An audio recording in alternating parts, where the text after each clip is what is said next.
dilaagan aan kaaga sheekayn doono waa mid halis badan aadna looga cabsan jiray kana duwanaa dilaayaasha kale ee caalamka maxaa yeelay dadka uu dilo wuu cuni jiray hilbahooda cadcad ayuuna u jarjari jiray dumarka uu soo afduubtana ka hor inta uusan dilin ayuu kufsan jiray kadibna hilbahooda ayuu cuni jiray kaba darane ma lahayn naxariis wuxuuna sheegay in hilibka dadka aad u jeclaa ninkan weliba gabdhaha da'da yar waatan qisada dilaaga halista badnaa ee hilbaha dadka uu dilo cuni jiray ka hor xogta dilaagan intaan kaaga sheekeen laagsaar muuqaalkan oo ku soo biir bartaan si aad u hesho macluumaad iyo taariikho muhiim ah waxaan ahay Juula Shaakir 1933 ilaa 1991 dilaagii looga cabsida badnaa dalka Jarmalka weliba arxandarada badnaa wuxuu ahaa dilaagan oo lagu magacaabi jiray Joachim Georg Korol 1935 ayuu ku dhashay Jarmalka gobol ku yaala baadiyaha dalka Jarmalka ayuuna ku noolaa halkaas ayuuna ka fulin jiray dilalka kala duwan uu geystay wuxuu ahaa cunuga ugu yar qoyskiisa dilaaganna wuxuu caan ku ahaa dilka dadka iyo cunida hilibkooda cannibal killer ayaana loo bixiyay oo la micno ah dilaaga dadcunka ah eraygan cannibalism micnihiisu waa in qofka uu cuno qof isku mid ay yihiin cunto ahaanna uu isticmaalo hilibkooda sida in qof bini'aadam kale hilibkiisa uu cuno waana ficil aad u xun ilaa 14 qofood ayuu dilay ninkan taas oo ka dhigtay inuu ka mid noqdo dilaayaasha looga cabsida badnaa dalka Jarmalka dilalka intooda ugu badan dumar ayuu u geystay wuxuuna aad u raadsan jiray gabdhaha iyo dumarka waaweyn marka ay ka soo laabanayaan iskuulada iyo marka ay aadayaan halka haweenkan uu ku gaari jiray marka ay suuqa ka imaanayaan iyo marka ay suuqa u socdaan wuxuuna ku ugaarsan jiray meelaha cidlada ah oo aysan dadka badan joogin wuxuuna dumarka ku dili jiray ceejo jirdil daran uu u geysto iyo in madaxa uu u geliyo biyo waa kuwan qaar ka mid ah dilalkiisii arxandarada ahaa uu geystay dilaagan weyn dilkiisii ugu horeeyay wuxuu bilaabay kadib markii hooyadiis ay geeriyootay 1955 markaas uu ahaa 22 sano jir 1955 wuxuu bas u raacay xaafadda Wilstedi oo u dhow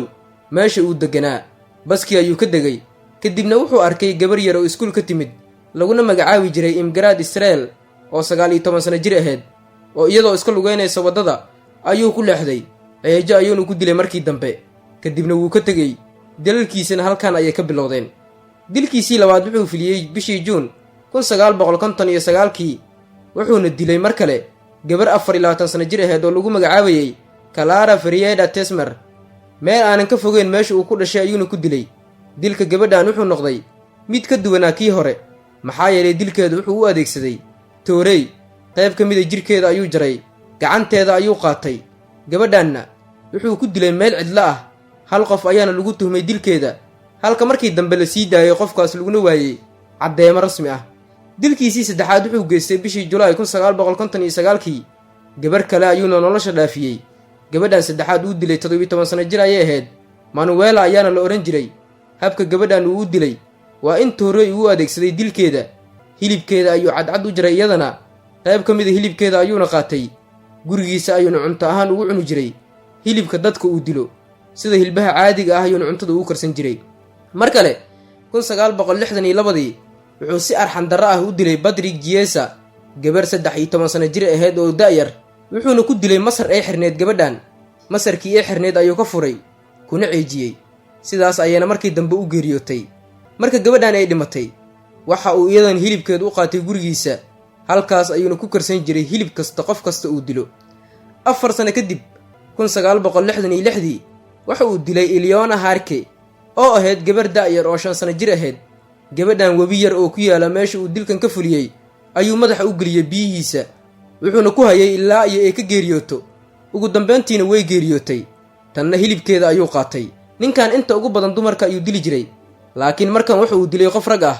1965 waxa uu dilay nin la yiraahdo Herman Schmistis ninkan wuxuu ku dilay magaalada Duisburg dilka ninkan inta aan loo geysan isaga iyo gabar kale ay saaxiibo ahaayeen oo lagu magacaabi jiray Marion Vane ayay waqti iyo sheeko ku qaadanayeen meel har ah gaarigooda ayayna ku dhex jireen laakiin waxa uu yimid Joachim Korol oo raadinaya wax uu dilo toorey ayuuna watay marka hore wuxuu tooreydii ku dilaaciyay taayirada gaariga kadibna ninka gaariga lahaa baa soo baxay toorey ayuuna wadnaha kaga dhuftay marar badan ninkiina sidaas buu ku dhintay gabadhii saaxiibtiisa ahaydna way ka carartay maadaama ay fursad heshay 1976 wuxuu dilay gabar 4 sano jir ahayd oo lagu magacaabi jiray Karen Tover. dilalka uu geystay ninkan lama soo koobi karin. dil kasta uu geysto qofka uu dilo hilibkiisa ayuu qaadan jiray. dilaagan waxaana lagu eedeeyay necrophilia oo ah kufsiga dadka la dilo iyo cannibalism oo ah cunida hilibka dadka. labadooduna caan buu ku ahaa. mar la weydiiyey waxa ku qasbay dilka dadka iyo hilibkooda inuu cuno,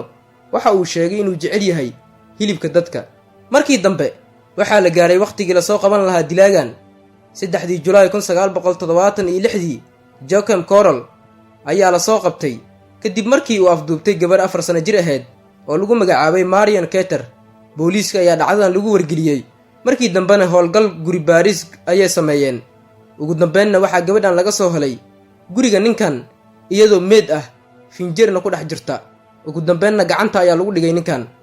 waa la xiray wuxuuna qirtay dhammaan dilalka kala duwan uu geystay, gaar ahaan dilkii ugu dambeeyey ee gabadha yareed. wuxuuna faahfaahiyey sida uu dilay 13 qof ee kale. markii dambe ninkan waxaa lagu xukumay xabsi daa'in. markii dambe isagoo xabsiga ku dhex jira ayuu geeriyooday sanadii 1991. waxaa jira dilaayaal kale oo aad u fara badan oo la mid ah ninkan, kuwaas oo sameeyey waxa uu sameeyey ninkan oo kale.